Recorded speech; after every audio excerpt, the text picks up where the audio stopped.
भक्त की दृष्टि में कोई भी दुख ऐसा नहीं जो सह करके अपने आराध्य देव को न प्राप्त करे। आराध्य देव की प्राप्ति के लिए संघर्ष सहना अत्यंत आवश्यक है। कष्ट सहना, जो अंदर जलन हो रही, जो विकारों की जलन हो रही, सहो भाई, इनकी पूर्ति से कुछ नहीं होगा। इनको से एक बार लड़ जाओ, एक बार निकल जाओ तो जन्म जन्म की लड़ाई जीत जाओगे। जिसकी शुद्ध भक्ति होती है उसको अपने प्यारे के नाम जप के सिवा और कुछ अच्छा ही नहीं लगता है। बस उसकी लीला कोई सुना दे, उसके गुणों की चर्चा करा दे, उसकी रूप माधुरी का चिंतन करे। तो मेरे प्रभु का स्वभाव है कि जो प्रभु को जपते हैं प्रभु उनको जपते हैं। ये बात समझ लो। आप प्रभु की लीला कथा सुन रहे हैं, प्रभु आपकी को देखकर इस भाव से, जब हमारा हृदय पवित्र होता है तभी हम भगवान को भाव से बच पाते हैं। अभी भाव नहीं, अभी तो भाव की केवल बातें सुना के बातें करते हैं, भाव नहीं जागृत हुआ। भाव जागृत होने पर इन तीन पर आपका महत्व नहीं रह जाएगा।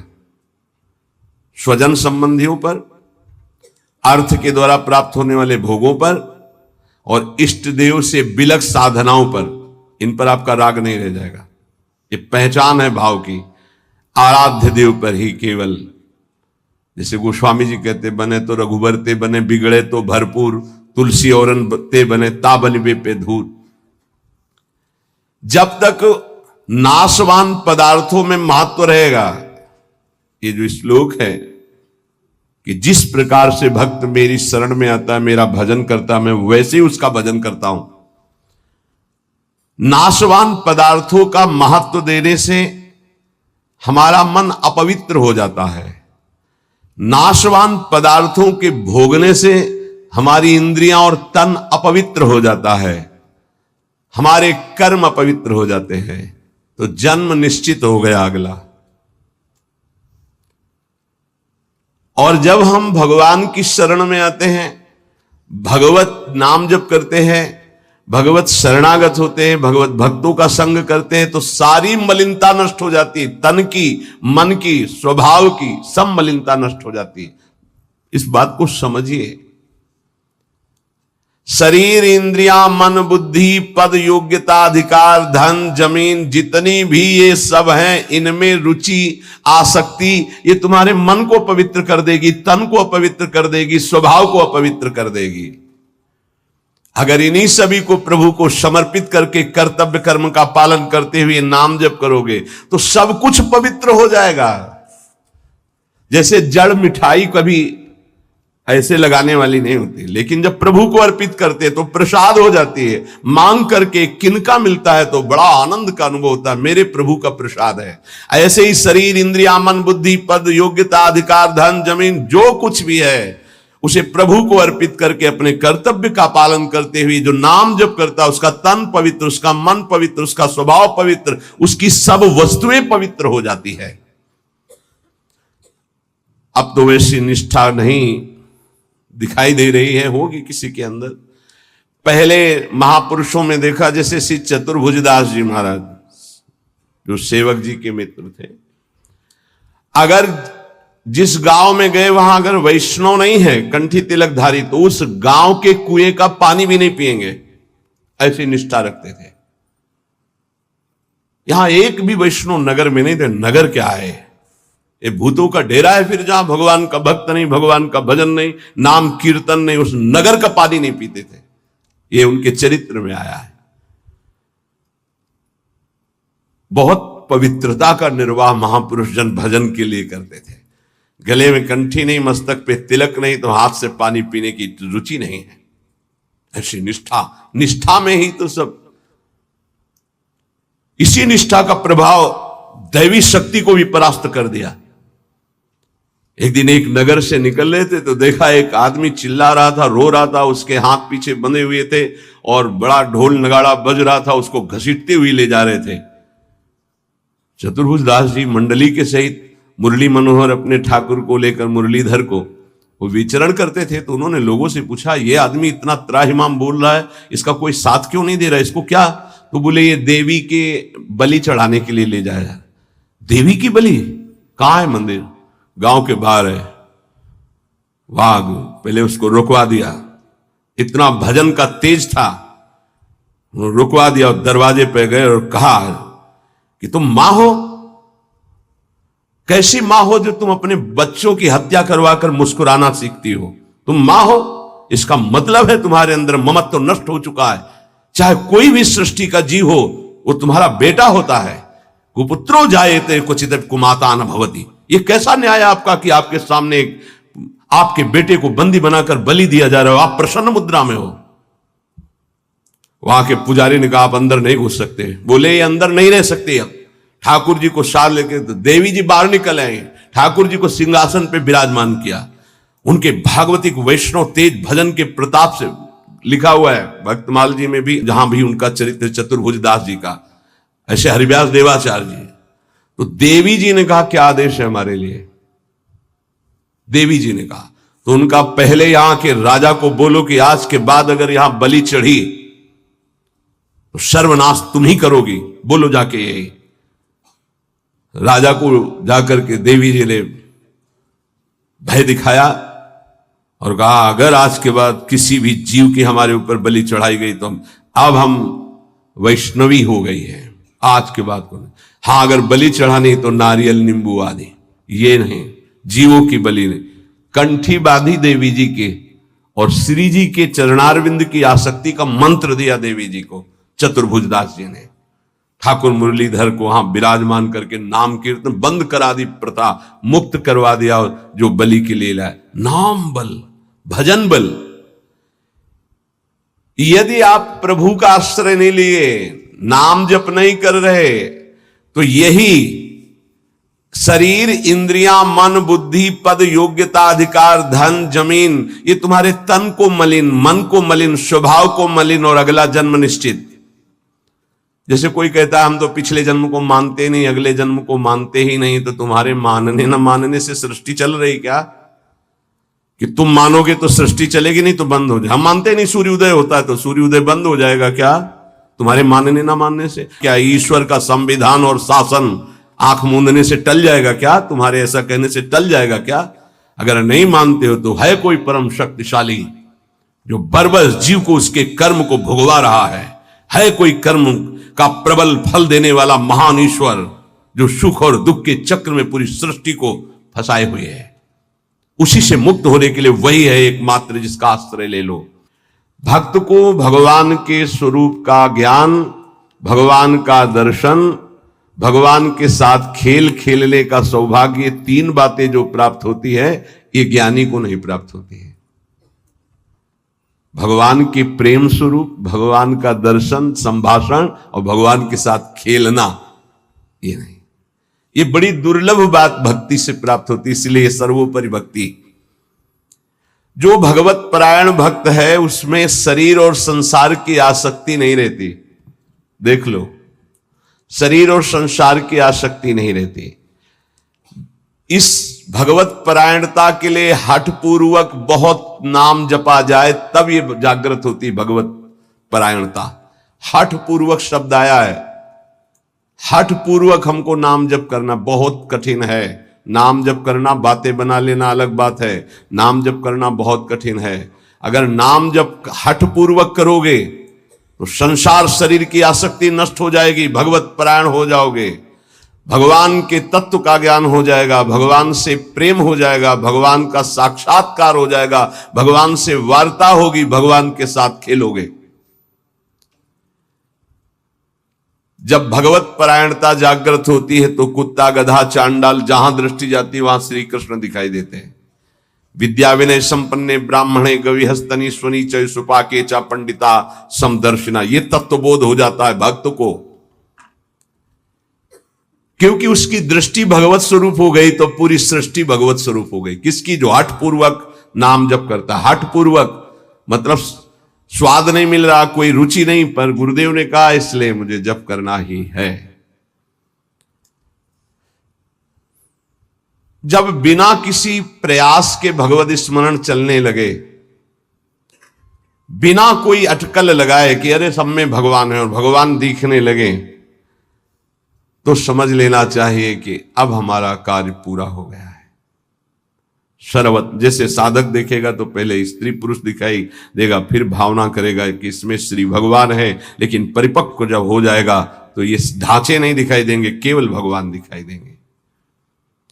साधक हठपूर्वक भजन करता है, लेकिन जब परिपक्व अवस्था आती है तो भजन करना, सोचो कितना आनंद होगा। भजन करना नहीं पड़ रहा, स्वाभाविक भजन हो रहा है, स्वाभाविक स्मरण हो रहा है। देखो,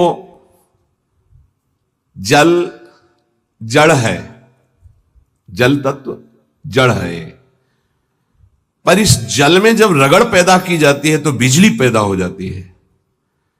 इसी प्रकार जो भक्त इस जड़ जिह्वा में नाम की रगड़ पैदा करते हैं तो इसे आध्यात्मिक अग्नि पैदा हो जाती है।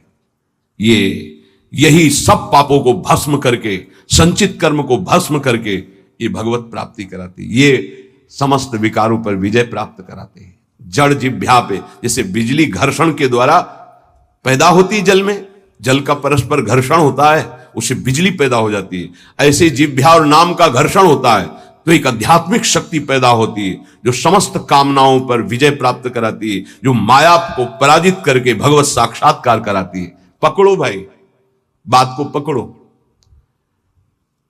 हमारा मन जो चाहता हो करवा लेता, हमें सामर्थ्य नहीं, वो सामर्थ्य नहीं। देखो ना बिजली कहां पैदा हुई हो, कहां तक प्रकाश कर रही है। ये बिजली पैदा होने का स्थान थोड़ी है, बिजली तो कहीं और पैदा हुई, लेकिन एक संबंध के कारण वो यहां भी प्रकाशित हो रही है। क्रम से संबंध है तो यहां प्रकाशित हो रही। ऐसे ही रोम रोम रग रग में अध्यात्म शक्ति का प्रकाश, तो जगत में जो भी उसके सानिध्य में आएगा वो अध्यात्म शक्ति संपन्न हो जाएगा। ये बिजली पैदा करो, बिजली तुम्हारे अंदर वो सामर्थ्य है कि तुम ये आध्यात्मिक शक्ति प्रकाशित कर सकते हो। क्या करो? बोले इस जड़ जिह्वा में नाम को रगड़ो, इसी से बिजली पैदा हो जाएगी। बहुत संघर्ष करता है तब भाव का प्रादुर्भाव हो जाता है। ये यथा माम प्रपद्यन्ते तास तथैव भजाम्य हम मम वर्तमानो वर्तन्ते मनुष्या पार्थ सर्वशा। भक्त भगवान की जिस भाव से, जिस संबंध से उपासना करता है, भगवान वैसा ही दर्शन देते हैं। देख लो, जब जहां जैसा भक्तों ने भाव किया, भगवान वैसी ही लीला की। ऐश्वर्य भाव रखोगे तो ऐश्वर्य दिखाई देंगे, माधुर्य भाव रखोगे तो माधुर्य दिखाई देंगे। भगवान उसी प्रकार से भक्त के अनुभव में आते हैं जो जैसा भगवान के प्रति भाव रखता है। कोई भक्त भगवान को अपना गुरु मानता है तो भगवान श्रेष्ठ गुरु रूप में आ जाते हैं। अगर कोई भगवान को शिष्य मानता है, ऐसे संत महात्मा जन जो भगवान को शिष्य मानते हैं, तो भगवान एक श्रेष्ठ शिष्य बन जाते हैं। देखो, संदीपनी जी के शिष्य बने, विश्वामित्र जी के चरण चापे, वशिष्ठ जी के समीप बैठकर शिष्यत्व स्वीकार कर योग वासिष्ठ का प्रवचन सुना। यदि भगवान को माता माना जाए तो भगवान माता रूप में अनुभव देते हैं। भगवान को पिता माना जाए तो भगवान पिता रूप में अनुभव देते हैं।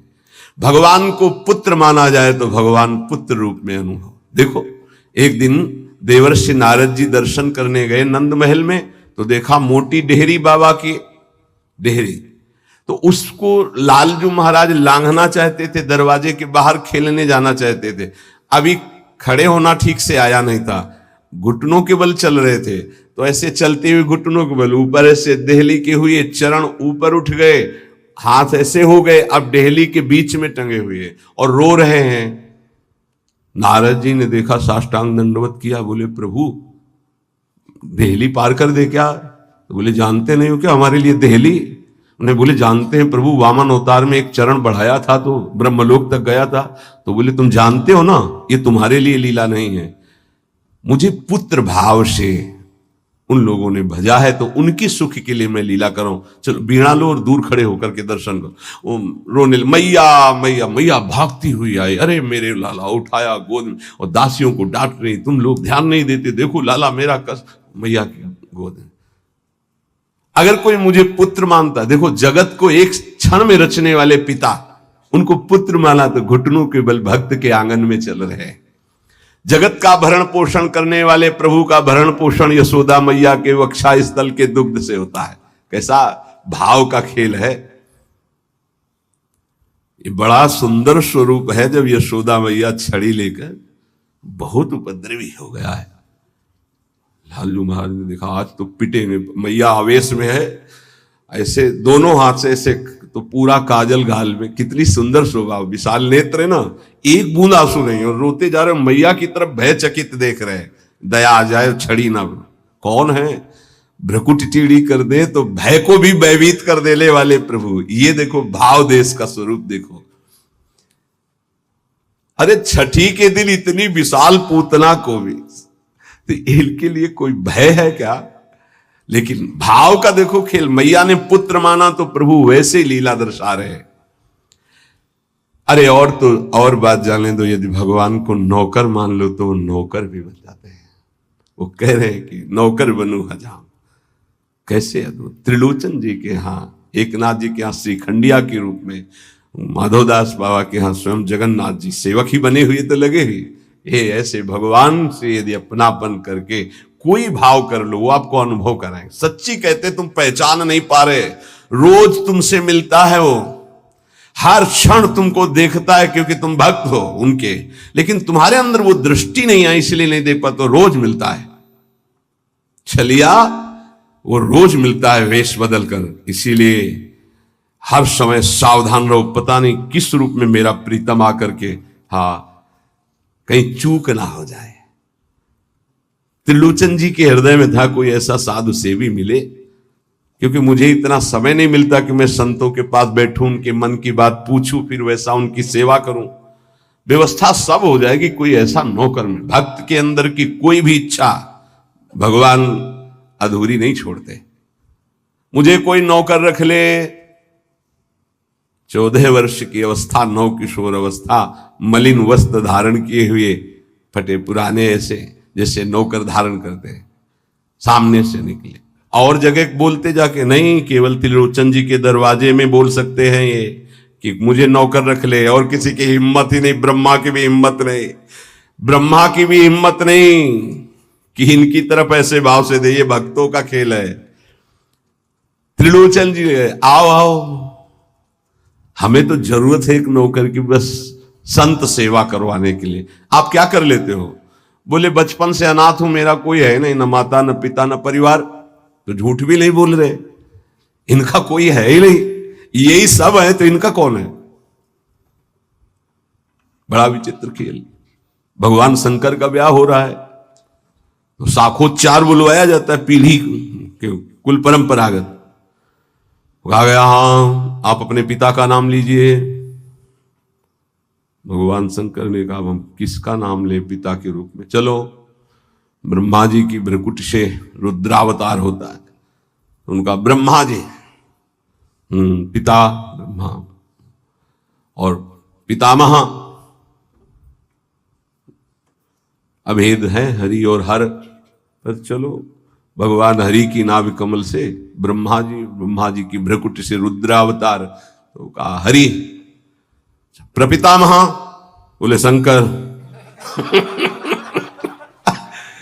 बाप बाबा के बाप बाबा है, अब उनके आगे कोई है नहीं तो क्या? बोलो प्रपितामह में शंकर को बोलो। नहीं, वो तो पहले बुलवाया है ना आपने, तो बोले पहले भी हम हैं, बाद में भी हम हैं, बीच में भी हम हैं। ये हैं इनका, तो इनकी हर बात सत्य होती है। कह रहे हैं कि मैं अनाथ हूं, क्यों? ये सबके दीनानाथ है, इनका नाथ कौन हो सकता है? मेरे परिवार में कोई नहीं है, क्योंकि यही सबके परिवार है, इनका परिवार कब? चराचर जगत वही खुद बने हुए हैं। मेरे माता पिता ने, क्योंकि सबके माता पिता है। अच्छा, तो बचपन से हमको सेवा में बड़ी प्रवीणता है, हर कला हमको आती, पर साधु सेवा विशेष हमें रुचिकर है। अच्छा, तो तुम भोजन बना लेते हो? बोले एक बार बनवा दो, अगर संत अंगुली न चाटे तो बताना, इतना सुंदर। तो फीस क्या लोगे? पेमेंट क्या है आपकी? पेमेंट तो हम पैसे तो लेते नहीं, हमारी रुचि नहीं रहती पैसे में। लक्ष्मी जी चरण चापती, भगवान उधर नहीं देखते। नहीं तो आप कुछ तो होगी। बोले हाँ, थोड़ा भोजन ज्यादा पाते हैं हम। जितना हम भोजन पाएंगे तुम्हारी पत्नी पीसेगी, उसी के हाथ का पिसा पाएंगे, वही हमारे लिए बनाएगी, और 1000 संत आ जाएंगे, उनकी व्यवस्था हम करेंगे, तुम निश्चिंत रहो, कभी शिकायत नहीं मिलेगी। पत्नी से कहा समस्या का समाधान तुम ही हो। तो उनका कितना, आधा किलो आटे की रोटी पाएंगे। तो उनका इस भूल में मत रहना, अगर हम भरपेट पाएंगे तो 3-4 किलो तक पहुंच सकता है, हमें पीसना पड़ेगा। बोले शर्त है, अगर इतना कर सकती हो तो। और कभी किसी से कहोगी नहीं, अगर कह दिया तो फिर मैं नौकरी में नहीं रहूंगा। त्रिलोचन जी ने पत्नी से कहा बहुत सेवा की भावना हमारे अंदर थी, ये पुष्ट हो जाएगी इससे, तुम इतना स्वीकार कर लो। ठीक है, दोनों टाइम का भोजन हम बना के पीस के तुम्हें पवाएंगी, और तुम संत सेवा। भगवान जैसे किसी के मन में चल रहा है कि आज बढ़िया कढ़ी बनती है ऐसी ऐसी, तो भगवान वैसे ही बना के सबकी सेवा में रत। अब तो वहां संत समाज आती, खूब नाम कीर्तन, खूब कथा। त्रिलोचन जी निहाल हो गए कि मुझे, और नाम पूछा तुम्हारा नाम क्या है, तो बोले अंतर्यामी। अंतर्यामी, जब से अंतर्यामी ये सेवक पधारा तब से जो संत सेवा हुई, मन नाच पड़ा। भगवान को बार बार धन्यवाद देते, प्रभु ऐसा सेवक भेज दिया। ये नहीं समझ पा रहे थे कि जिनको धन्यवाद दे रहे वही है। अब सुबह का पीसना 10 बजे तक पीस कर बना के खवाया, बर्तन मांजा, शाम के फिर पीसने का नंबर, क्योंकि उतना ही पाना है। वर्ष भर हो गया, कहीं जाने को नहीं मिला। एक दिन आया कि दोपहर थोड़ा समय में तो निकले, बगल में पड़ोसन मित्र थी उसके, वो गए। तो उन्होंने कहा कि बहन बहुत दुबली हो रही हो, कुछ बात तो है ही है, विचित्र चरित्र है। वो यही कहेंगे, कहना नहीं किसी से, पूरी बात ऐसे फैल जाएगी, क्योंकि महाराज ये स्वभाव रखा गया है। महाराज युधिष्ठिर जी ने ये शाप दे दिया था। जब सबको अर्घ दान दिया जा रहा था तो माता कुंती ने कहा कि बेटा कर्ण को भी अर्घ दान दे दीजिए, जो पित्त तर्पण आदि के मंत्रों द्वारा। तो उनका उसके कारण ही पूरे वंश का, कौरवों के विनाश हो गया। अगर वो साथ ना देता तो कभी हमसे युद्ध ही नहीं होता। ऐसे विपक्षी के लिए आप कैसे बोल दिए कि आप उसको पित्त तर्पण करो इस समय?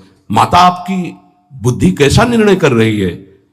ऐसे धूर्त को तुम कह रहे हो कि मैं, जो द्रौपदी के लिए गंदे वचन बोला, जिसके बल से बलवान होकर दुर्योधन ने युद्ध किया, न जाने क्या क्या कष्ट सहना पड़ा। तो उनका बेटा तुमसे छुपाया था एक बात है। क्या? वो तुम्हारा बड़ा भाई है। कर्ण मेरा बड़ा भाई?